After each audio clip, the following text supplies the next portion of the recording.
This is Business Inspires, a monthly podcast of the Tri-Village Chamber Partnership. To run a successful business, you need resources, valuable connections, and community recognition. Business Inspires will provide you with the tools, resources, and examples to inspire you to create the business you're envisioning. Here's Michelle Wilson, Executive Director of the Tri-Village Chamber Partnership. Hi, this is Michelle Wilson with the Tri-Village Chamber Partnership, and I'm here this morning on the Business Inspires podcast with Andy Schmidt of Schmidt's Restaurant and Catering. Hi, Andy. Thank you for joining us. It's a pleasure to be here, Michelle. So glad to have you. It's been a long time coming. We've worked together for a few years, and quite a few years, actually, and so glad to get you on this program with us this morning. So we started this podcast earlier this year to really just create a closer relationship with between our listeners and the businesses that are in the Tri-Village area. People know who you are, and of course, Schmidt's is in German Village, but you're a longtime Tri-Village resident. Is that correct? Yes, I've grew up in Upper Arlington and moved away for college and went to Dublin for about a year or two and came back home and have been in the same house 32 years. My goodness. So did you graduate from Dublin or from Upper Arlington? I graduated from Upper Arlington in 1974. Great. That was just a blink ago. Just a blink ago. So we typically start this podcast out asking, what did you want to be when you were a child? What did you want to do when you grew up? But I have a feeling your story might be a little bit different than most of our listeners. You might have known what you were going to do. Or is that not the case? Well, I tell you, I had a heart to play football for the Green Bay Packers. Okay. But it's funny how as you get a little bit older, those things change. And so I went off to college on a football scholarship and got hurt and decided that the family business was calling my name. So gotcha. I quit college and came back at 19 and started working in my dad's restaurant. My goodness. And I was reading online preparing for this interview today that it started back, the Schmidt's businesses started back in the 1800s, and that you were one of the first businesses to have a food establishment at the Ohio State Fair, which is, of course, going on as we speak. Yes. So, and you're the first or second longest running food vendor at the Ohio State Fair. Is that correct? We are number one now. We've been at the fair. This is our 103rd year. My goodness. My grandfather started, we started in the meatpacking business back in 1886. And to promote our meats, Grandpa went and started a kiosk at the Ohio State Fair. Okay. And we've been there ever since. In fact, as kids, we used to hide in the back of the station wagon so we could go work. He's using air quotes, folks. Yes. Around the work. Oh, gosh. Great fun. Yes, I think that's just, it's got to be such had to be a tremendous childhood growing up around that and seeing where it is today and just the longevity and, the amazing business vision that your grandfather had. Yes. And seeing it still thriving so strong. We're still a small family business. That's very hard to believe, but I mean, I do believe it. I just think that I've seen you on the Food Network and, many other programs and read lots of articles, and I think that's really telling of what his vision was so many years ago. So yes, that's fantastic. You wanted to be a football player, and here you are in the family business. But what would be the best advice that you would give somebody that's perhaps starting a business or toiling between two different things to do with their life? What would be advice? What would maybe some advice that somebody gave you along the way? Well, I would say that if I had advice for somebody, I would say go into whatever you want to do, whether it's being a pastor at a church or being an owner of a business. Go at it wholeheartedly and understand that there's going to be ups and downs, peaks and valleys, and be ready for those valleys because they're going to come. we had definite challenges in the restaurant business. We had as many as 5 restaurants in Columbus, and now we're down to 1 and a couple food trucks. Right. So, and be ready and willing to kind of reinvent your business when the time comes to that you have to before you close your doors. So having an open mind clearly is key. An open mind and being able to take criticism is, I think, critical as well. Yeah. And with social media these days, there's criticism. It comes a lot more simply and easily. But social media is both the greatest thing I think that's ever happened to our society, but the scariest thing because it can put you out of business in a day. So having a solid business vision and knowing exactly where you stand and what your values are key to overcoming some of those negative criticisms and being able to keep your mind focused on that you're doing the right thing. Yes. Yeah. And, it's a challenge every day. I think that's exactly right. You've got to have a focus and a vision beyond your business. Right. Sure. Your business can't run you. You need to run your business for sure. That's great advice. So a few years ago, you ventured into the food truck business, and I think you were, Schmidt's was kind of right at the beginning of that big movement of the food truck movement. Is that fair to say that you were kind of at the beginning of that? That's right. Okay. And what made you take that leap within your business? Was that a reinvention? Yes, it was, or maybe it was just a little step beyond what I thought where we were going. I mean, I had a business plan at the time of opening up some small footprint brick and mortar Schmidt's that had only 10 or 15 seats on college campuses, and I thought that was going to come to fruition. And then one night I was looking listening to and seeing the Food Network, and on there I saw the Great American Food Truck Race. Gotcha. And in my mind I thought, we've been in the catering business for 100 years, the fairs and festival business for a long time. This might work. And I knew that it was going to be something that was going to stick around for a while because it's been around since the stagecoach days. Interesting. Yeah, that makes sense. But you don't really think of it as having such a long history because it's such a popular phenomena right now. That's right. So I went out to California, to Los Angeles, and saw what they were doing. This is 5 years ago. Saw that what was happening in probably the busiest food truck city in America at the time, and came back and talked my partners, my brothers, into investing in our first food truck. Today, we're looking at a third one in August of this year. Really? To be here local? To be local. Great. The challenge is how do you scale the food truck business out beyond your home city, since it's such a business, a family type of business. It's you don't see many multiple food trucks in Columbus or elsewhere. There's very few. And it seems as some of them have multiple locations. They've then just moved into brick and mortar, where you kind of did things in reverse of that. We did things totally the opposite. And it's worked out great for us because we kind of call them restaurants on wheels or mobile billboards.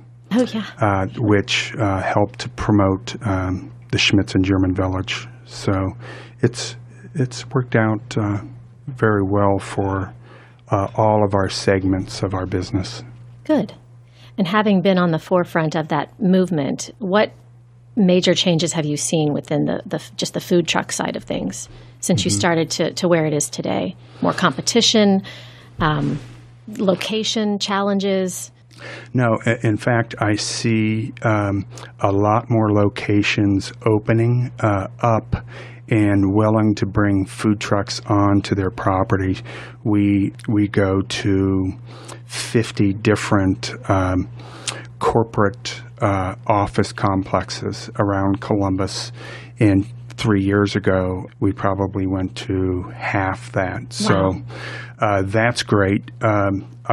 I also have seen the city work hand in hand with the Food Truck Association, which has been great. And Columbus is doing an awesome job when it comes to licensing the food trucks and making sure that they are being inspected well. And I think we've got an incredible, it's called COFTA, Central Ohio Food Truck Association, yes. Mm-hmm. and they are really, really on top of helping schedule food trucks out in the Columbus area. Good. Wonderful. And how do you choose locations as you're adding perhaps a third food truck this month? How do you narrow down the best places to be? Great question. We're still trying to figure that out. But we have a logistics manager that does nothing but book our food trucks. And they, of course, the best future of a location is the past. And fortunately, we've been to many different types of areas like the corporate offices. We do a lot of street business. We pull up next to or in front of we do a lot of Ace Hardwares where they love having food trucks in their parking lot because it draws eyes to their store. Great. And brings cars to their parking lot. Been an overwhelming anticipation for Schmidt's and other food trucks. Sure.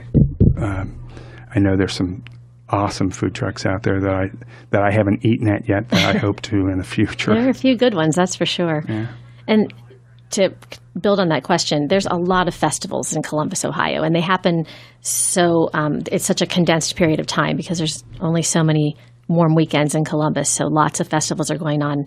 How do you make a determination of which ones are the place for you to be and have a presence? It's a great question. We are very unique because Schmidt's has been going to fairs and festivals since the Ohio State Fair. So we have a whole division that just does fairs and festivals, and that my brother John runs that division. And it seems like, and John, I hope you're listening to this, it seems like we get the crumbs of what the Fairs and Festivals division gives us or allows us to have.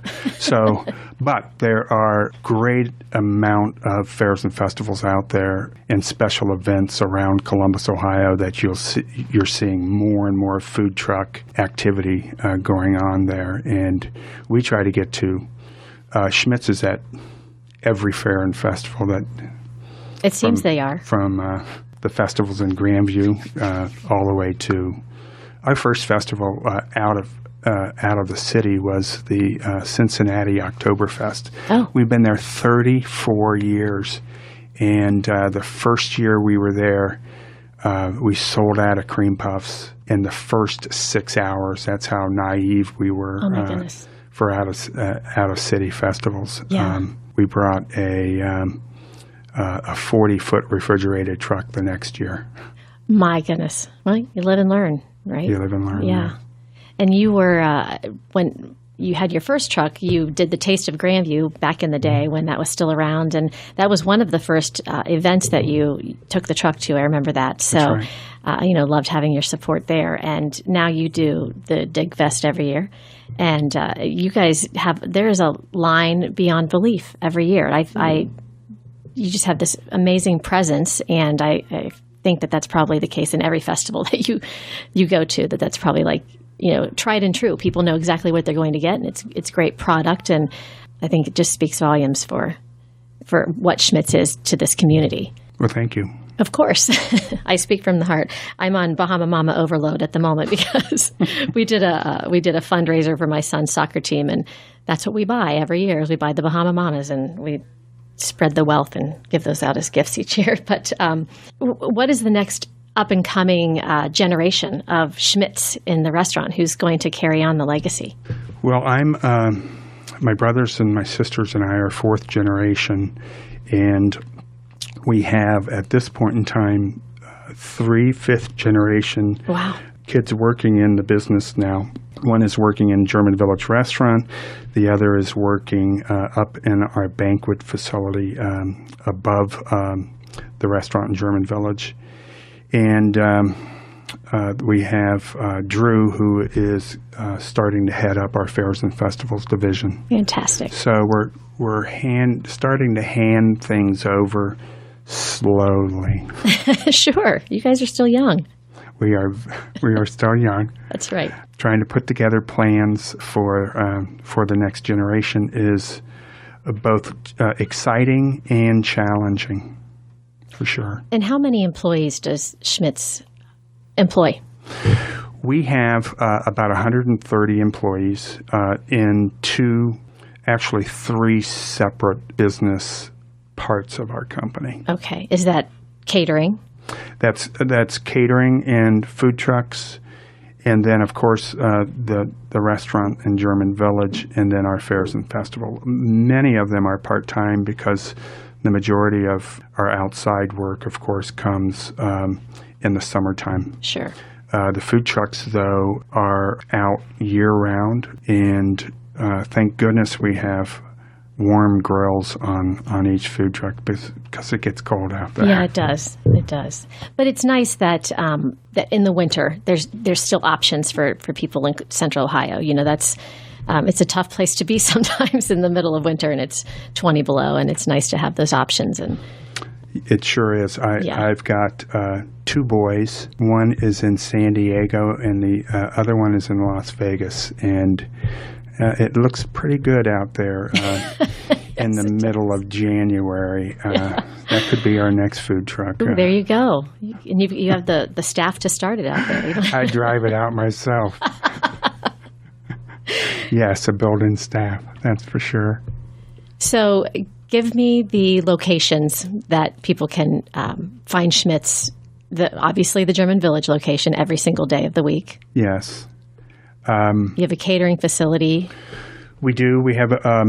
We manage one of the city golf courses, actually the largest city golf course, Raymond Memorial Golf Course, and it's out on Treview Road on the near west side. It's going to be right next to the new Metro Park, which I understand is coming hopefully in 2018. Yeah, the quarries. At the quarries. Yes. Mm-hmm. So we're very much looking forward to that. With the restaurants on wheels, we're just all over the city. So we're in 7 suburbs in the evenings, from Clintonville to Worthington to Westerville.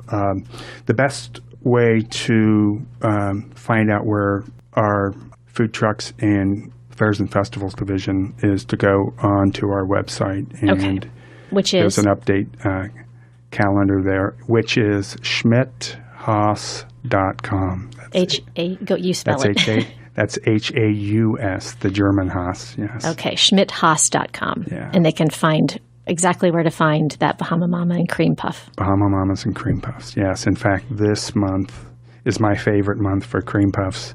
It's blueberry cream puffs. Oh, my goodness. I'm such a purist. I can only have the original. I know they're all good. And, of course, Jenny's now has a cream puff ice cream, which we were down there not too long ago tasting that. And? Ooh, it's so pretty good. I saw a very cute video with some undercover Schmidt's agents walking into a Jenny's and asking about that ice cream. 5th generation over there snooping around. That was good. That was really smart. And I don't want to wrap this up without talking about the upcoming Oktoberfest, because that is presented by Schmidt's. It certainly is. The Columbus Oktoberfest is normally the third weekend in September. Great. And it's held at the Ohio State Fairgrounds. We're back in kind of the wildlife area. If you are older than 40 years old, you may have fished back there and caught catfish. Oh. As a kid, I loved going back there, but it's a beautiful area. It has 3 large permanent, gosh, they look like wooden tents, but it's gorgeous and perfect for Oktoberfest, rain or shine. Great. Well, it's a great event every year. So, and you guys have been involved in that for how many years? Oh, heck. My dad helped start the Oktoberfest in Scheller Park back in 1967. Wow. And we've been involved ever since. Ever since. The German Village Society was managing it for quite a few years, and they decided to hand it back off, and now we've got it in a place where I think it's going to be its home for a long time. Good. It's a wonderful area. Good. Fantastic. Well, I look forward to that, as I do every year. But thank you so much for joining us today, and we'll be sure to send your brother John the link so he can hear your comments. Great. Thanks, Michelle. I appreciate it. Thanks for subscribing, downloading, and listening to Business Inspires, a monthly podcast of the Tri-Village Chamber Partnership. Our innovative and active chamber is successful because of our smart and engaged members who cultivate our strong business community. With more than 60 years as an integral part of the Grandview, Upper Arlington, and Marble Cliff communities, the Tri-Village Chamber Partnership is dedicated to a single purpose: the success of the business community. You can find a link to our website in the podcast notes to learn more about the Tri-Village Chamber Partnership. For information about this podcast, to schedule a guest appearance, or to find out more about sponsoring this podcast, our contact information is in the podcast notes.